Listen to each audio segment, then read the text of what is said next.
Oh boy, oh boy, here we go again. Diversity, equity, and inclusion. Three words that apparently now double as a magical incantation to summon mediocre garbage into every corner of entertainment. The latest victim, Tales of the Shire.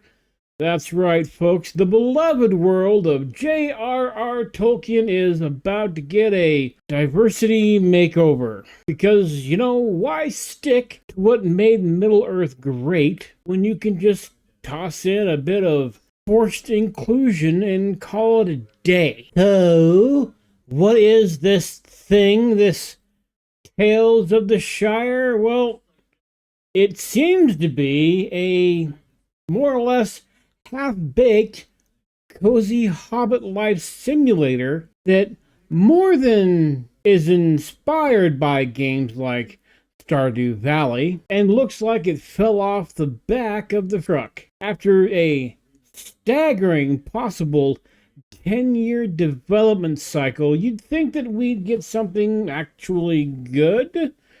But no, instead we get a corporate checklist filler designed for an audience that doesn't exist. Who's gonna play it? Nobody. Who's it actually made for? Well, certainly not you. And no, it wasn't made for me either. No, it was made for the shareholders, the execs, and all those DEI-loving dipshit suits who care more about possible tax breaks than the actual player base of their game. Oh, and Wētā Workshop, by the way, was started by a plethora of so-called industry professionals. Industry professionals that when you say follow the money, I don't think they would mean let's make a game that people want to play. No, what they're really chasing is free money. Grants, investment cash, DEI handouts, anything but actually earning it through a quality product. It's like a get-rich-quick scheme, except instead of selling you doggy supplements, they're selling you ideology with a splash of hairy hobbit feet. And don't get me started on the possible, and I do mean possible, tax breaks that this game could bring. That's right, the fine folks at whatever parent company, I believe it to be Take-Two Interactive, the overlords here have lined themselves up to rake in the rewards when this inevitably crashes and burns. Because why take responsibility for making a good game when you can just tick a diversity box or two and walk away with a big fat check from Uncle Sam? But come on, let's not pretend this is just one of those. But come on, let's not pretend this is just a one-off disaster.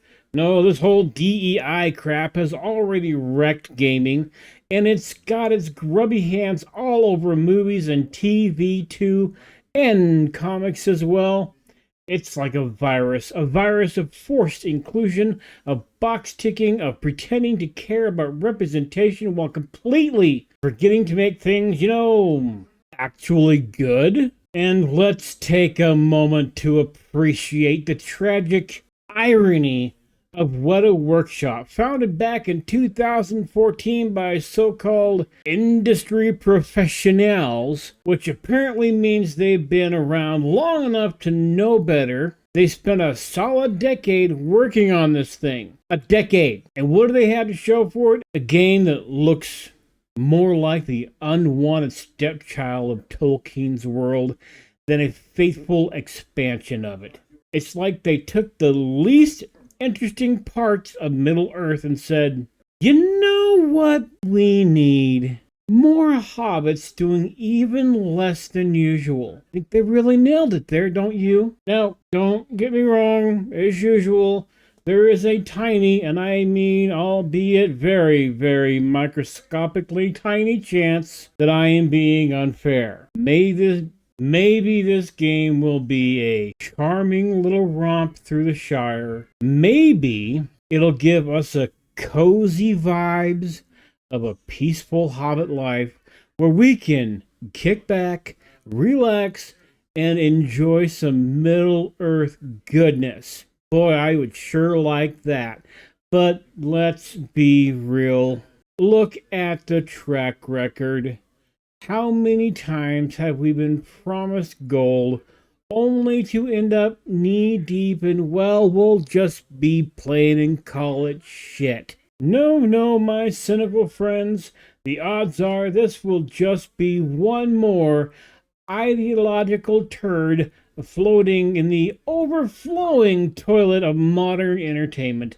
Another soulless, DEI-infused product designed to tick boxes and cash in on the culture war while giving us absolutely nothing of value in return. But who knows? Maybe I'm wrong.